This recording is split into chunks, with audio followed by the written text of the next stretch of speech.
2023 का क्वेश्चन है, क्या पूछा है? With reference to the finance bill and money bill, ठीक है, in the parliament consider the following. तो बहुत सिंपल है, पहले तो समझ ही लो फाइनेंस और मनी बिल क्या होता है। अगर मैंने एक गोला खींचा, ये है आपका फाइनेंस बिल 117, इसके अंदर आता है मनी बिल 110।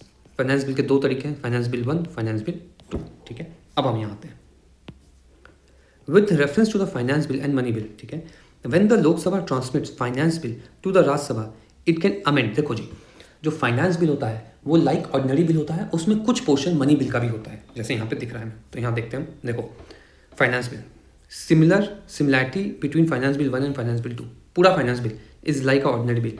राज्यसभा इसको रिजेक्ट भी कर सकता है, अमेंड भी कर सकता है, होल्ड भी कर सकता है। प्रेसिडेंट ऑफ इंडिया तीनों तरीके की वीटो इस पर लगा सकते हैं, absolute veto, suspensive veto and pocket veto, और ज्वाइंट सिटिंग भी होती है। Whereas in money bill Rajya Sabha के पास पावर नहीं होती है, प्रेसिडेंट के पास सस्पेंसिव वीटो नहीं होता है, ज्वाइंट सिटिंग नहीं होता है। तो ध्यान रखना है, फाइनेंस बिल में मनी बिल का कुछ पोर्शन होगा, बट अधिकतर वो एक ऑर्डिनरी बिल जैसा ही होता है। यहाँ पे दिया हुआ है, पॉज करना, रीड करना इसको। तो ये तो सही है, Lok Sabha can transmit finance bill to the Rajya Sabha and it can be amended, correct, क्योंकि वो ऑर्डिनरी बिल की तरह है। When the Lok Sabha transmit money bill to Rajya Sabha it can not amend और reject the bill. It can, हाँ, मनी बिल के case में कुछ नहीं कर सकता राज्यसभा, बिल्कुल करेक्ट है, बिल्कुल करेक्ट है।